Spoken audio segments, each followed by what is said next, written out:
Canada's deepening trade ties with China are again under scrutiny. Critics argue opening the door to Chinese-made electric vehicles not only undermines Canada's auto industry, but threatens the country's national security.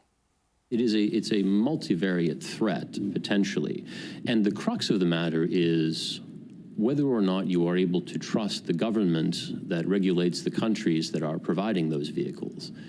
It is not possible to have that trust with the People's Republic of China's government. The New Deal was reached during Prime Minister Carney's visit to China in January. It would allow 49,000 Chinese-made electric vehicles into Canada's market. The government's goal is to offer more affordable electric vehicles, but some experts say that deal comes at a high price. One of those is the man you just heard testify, Michael Kovrig. He's a former Canadian diplomat who spent more than 1,000 days in Chinese detention, and he's here with us live in the studio. Michael Kovrig, it's great to have you finally in person here in the studio. Thanks for being here today. Thank you. Good to be here. The Prime Minister has reassured Canadians that this is a limited strategic partnership with China. And your analysis today at committee seems to think that you can't really have a limited strategic partnership with China. What are your big concerns with this arrangement? So the challenge is that stabilizing relations with China is necessary, particularly when the world is as in much of an upheaval as it is. So I understand that, and I fully support that. The risk with the particular deal on electric vehicles is that it's not just a normal trade deal. It's 5 years of EV market access in return for about 10 months promised of restored canola access. It's asymmetric, and it's China that holds the balance of the leverage in it.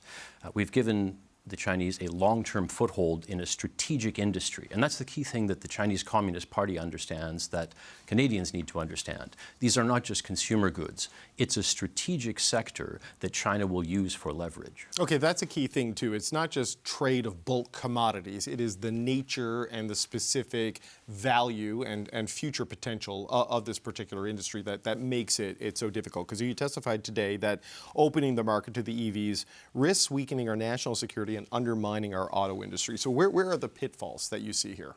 Right. So look, I want to give the government credit. They were quite clever with the structure of the deal. A quota of a limited number of vehicles at the start, 49,000, and a price ceiling rather than a floor, for example. So they're going to try to get cheaper vehicles. That will limit the profitability. The trouble is, once they're in the market, it's been demonstrated in other markets. The Chinese firms have a strategy backed by the Chinese state. So first of all, you're not competing just with a big, powerful Chinese car company, which is already the case, right? They have massive China scale.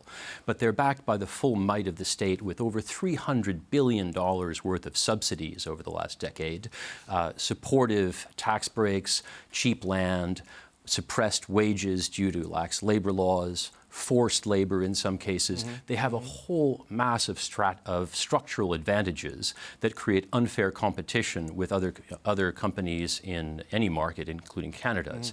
Once they get a toehold, and if they're then able to generate consumer brand loyalty, there's going to be pressure to expand the quota, pressure to raise the price ceiling, and eventually they're going to follow a strategy of flooding in, undercutting the prices of competitors, expanding their capacity because they have huge manufacturing capacity, consolidating control of the market, and driving out other competitors. And then the Chinese party state is able to use that relationship and that dependence on Chinese supply chains, Chinese components, Chinese technology for political leverage, for geopolitical leverage, to influence how Canadians and how Canada's government is able to make decisions and constrain us. Yeah, well, it's a non-market economy, right? And their industries essentially are an instrument of foreign policy as well as economic and industrial development, right? And this is how they use it. And they have successfully flooded markets and things like solar panels, steel. They use their rare earth assets as leverage in negotiations. And we saw their EVs kind of flood Europe in a big way, which is why they went to the quota model. The other part of it is the forced labor component that you mentioned. And this was an issue at committee recently with the Liberal MP, Michael Ma, asking questions about it and seemingly downplaying it. But this brings human rights and human liberty into the value chain here. I mean, what does that expose Canada to when we're supposed to have safeguards against this? That's exactly the problem from a Canadian car buyer's perspective and a consumer in general, right? People often ask me, okay, but if I'm concerned about human rights or political problems in China. What can I do as a consumer? I'm just shopping. I don't know what to buy or not to buy. It's the responsibility of regulators and the government to at least make sure that if I'm a car buyer, I can feel confident that this car did not degrade the environment in ways that would be illegal in Canada, and that forced labor, essentially modern-day slavery, wasn't part of the supply chain. And at the moment, it's impossible to verify that in China because the Chinese government hides all of those aspects. Despite that, there is extensive documented evidence. The Canadian Parliament declared what's happening in China's Xinjiang region a genocide.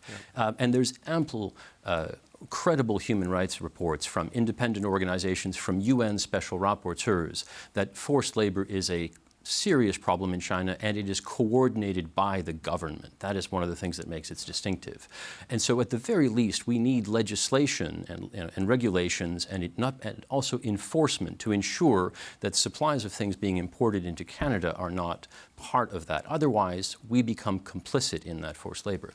And at the moment, there are laws on the books, but there's been one, maybe two cases of actual enforcement compared to the United States, where there have been thousands of cases of shipments stopped. So we need serious enforcement of this.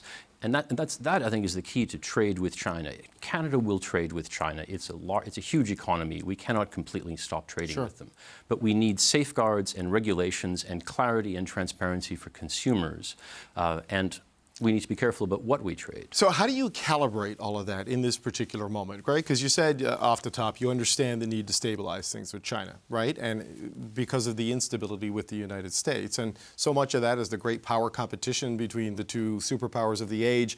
And Donald Trump's efforts to kind of contain and limit China in some perverse way is forcing people into the arms of China because they're stable, if nothing else, right? So how do you as a country like Canada, getting so hammered by what's happening with the U.S., calibrate things with stabilizing China without being complicit in something or giving away your leverage and exposing your throat to them?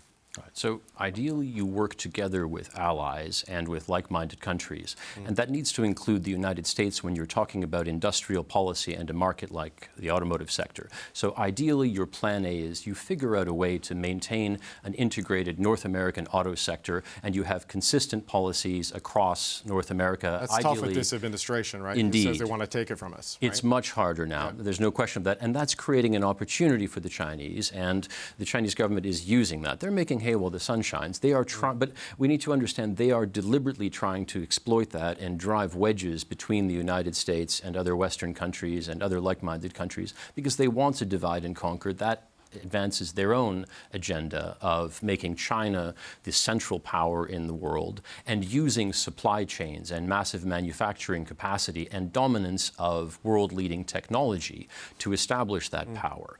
And by buying Chinese electric vehicles and becoming part of that supply chain, you're supporting and abetting that agenda, which is ultimately harmful to Canada. So that's the fundamental reason we shouldn't be doing that. We're enabling an unbalanced economy that has fueled over $1 trillion trade surplus. Instead, we need to line up with the United States, with Europe, with members of the Trans-Pacific Partnership to have common trade barriers, common respect for regulations, a free trading bloc, common regulations on cybersecurity, on investment screening, on things so that China is presented with a relatively united set of obstacles that don't let it do practices that are ultimately violating free trade principles and that protect Canadian workers and consumers from those harms. Michael Kovrig, always appreciate your time and insight. It's great to finally have you in person on the show. Thanks so much for being here today, sir. Thank you, sir. Thank you.